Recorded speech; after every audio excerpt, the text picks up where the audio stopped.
Well, good morning. Good morning. And this is Renee. Hello. We're at the Coburg Road Car Wash. And it's kind of funny to say this today, don't you think? It kind of. It's never a bad day for a car wash. Never, even if it's raining. Because while there's no one here, there's no one here but me. That means you can get through quickly. Yeah. And you still have to make sure your car looks nice, because if your car looks like crap, people stare and shun. Absolutely. So to make this, to get you guys in here, you guys love this. I don't know what it is about a free car wash, but you guys really dig this thing. So what are you going to offer, Renee? If you tag 2 people in this video, we will be giving away 3 car washes. So 3 people are going to win a car wash each if you tag 2 people in the comment section of this page today. And this is brought to you by Coburg Road Car Wash, as if there's any other. And this is the place to be, and they provide this so that we can have meaningful conversations in our community, and today we have a doozy.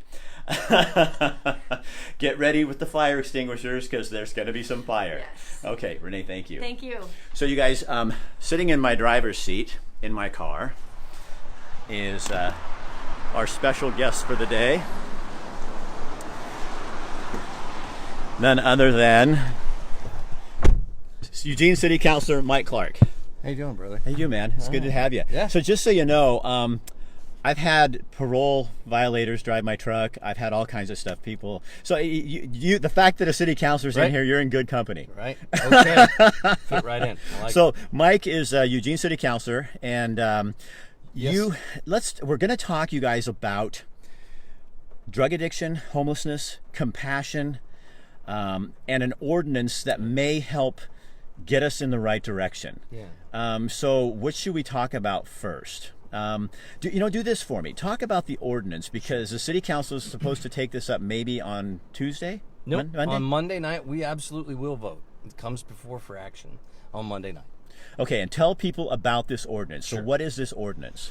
I made a motion back a few months ago to mirror Springfield's ordinance 6.112, which makes it a violation to hand anything of value out of the window of your car while you're driving. Because it's a safety thing. Correct. Because you're endangering people on the outside. So it also affects MDA firefighters that collect money with boots and that kind of thing. Actually, it doesn't. Oh, it doesn't. There's a state law exemption there, but our fire department hasn't done that for about 3 years. In the first place, they've done it off-site, but not in the roadway. But there's also a state law exemption that allows them to do How long has Springfield been doing this? I think this was 3 years ago, I think. Because we do not have the problem that you have in Eugene. Yeah, well. And we do not have the litter or the stuff. And you can't help but think something like that is doing that. Well, it's also a different kind of conversation. And that's part of this for me. There's 2 reasons I did this. Number one, it's not safe. And the city's spending literally millions of dollars on a thing that we call Vision Zero, which is trying to minimize the amount of interaction that's unsafe, the amount of interaction that causes accidents and injuries between pedestrians and cars. We're literally spending millions to do this, and most of the work is being done to redesign the roadways and intersections. And I think this is something you have to start first when you want to talk about that kind of interaction between pedestrians and cars and safety. And number 2, I think we need a different kind of conversation in our community about what compassion is. And I don't find it particularly compassionate at all to enable people to stay stuck in dependence and in an unwell lifestyle.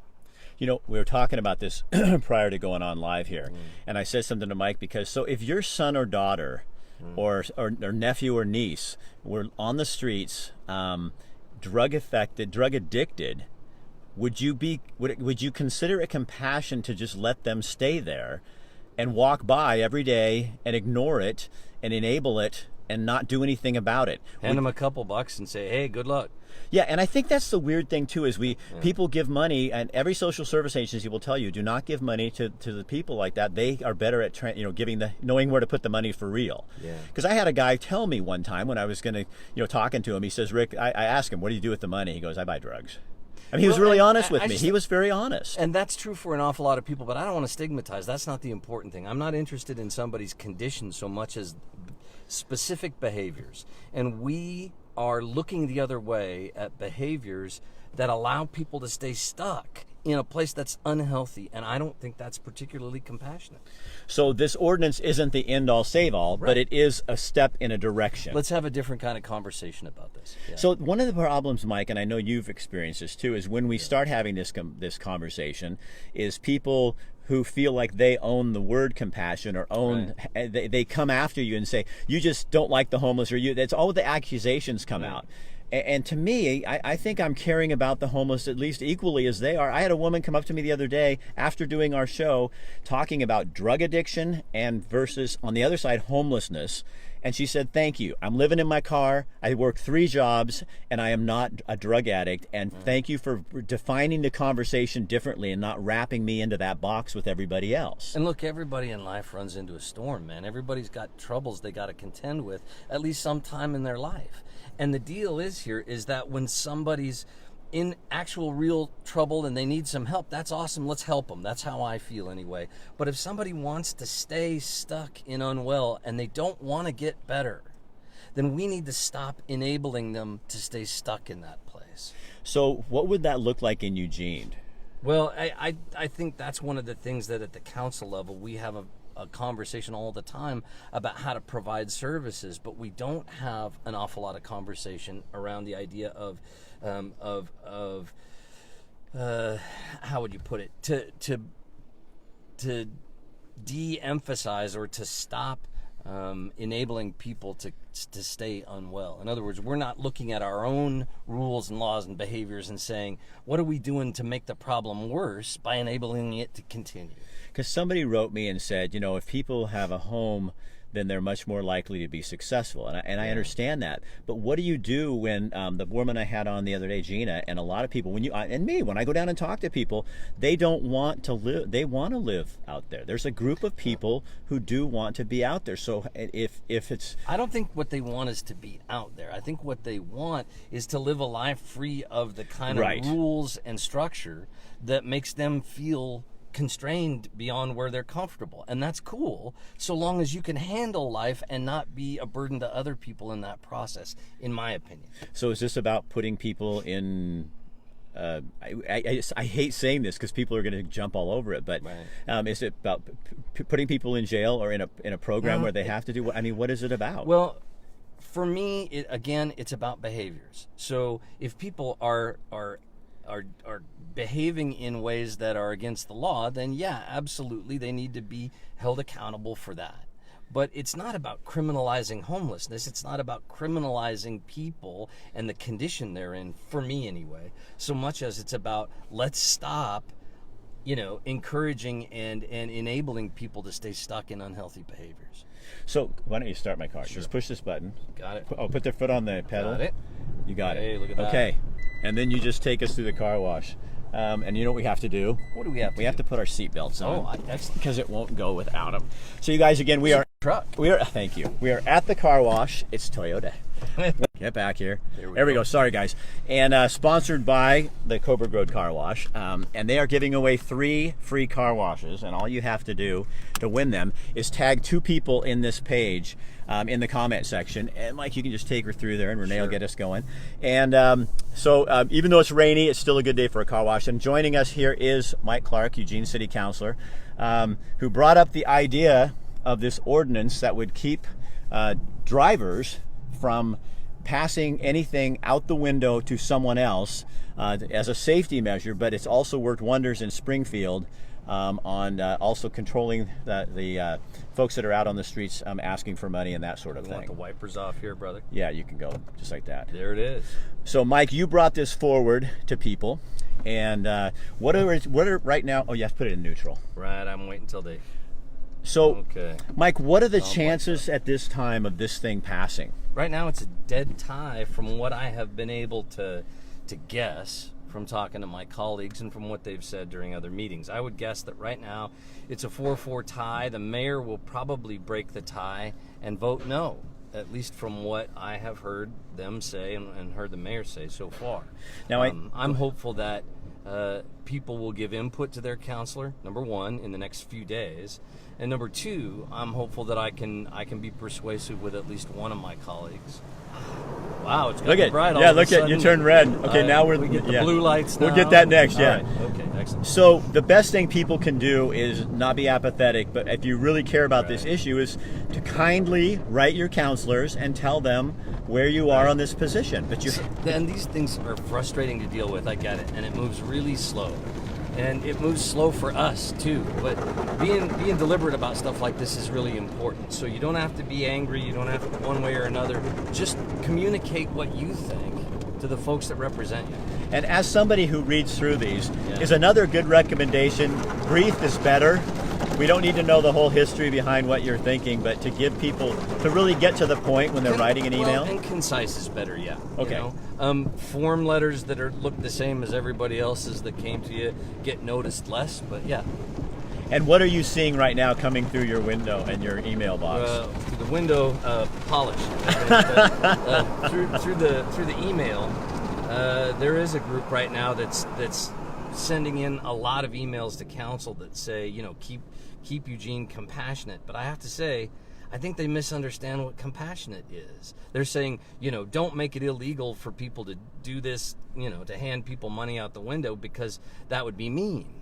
But I don't agree with that. I don't either. I think it's more compassionate to say, gosh, we're not going to keep enabling people to stay stuck and unhealthy. Because don't you think, do you think people, from what you're seeing, from what I'm seeing online, and is a lot of, and then if you just pull back to where we were. Sure.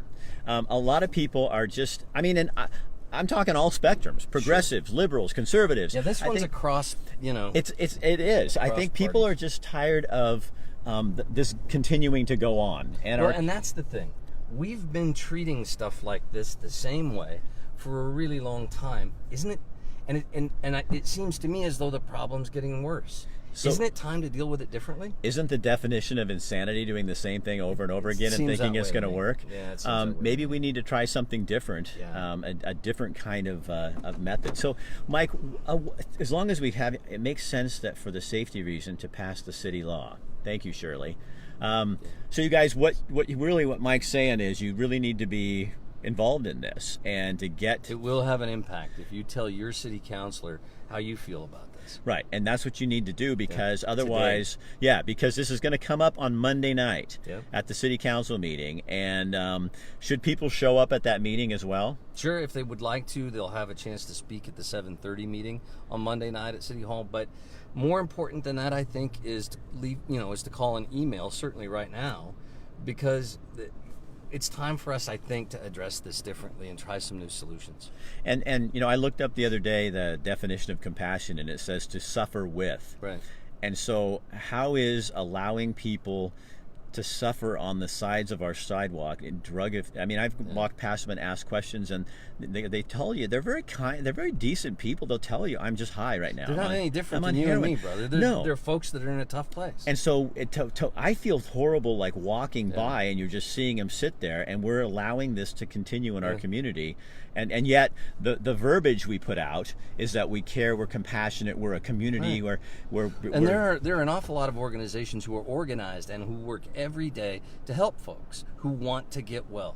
And think about the amount of money that gets handed out the window that to one of those organizations actively working every day to help people get well. Think of the difference that could make, and which is more compassionate.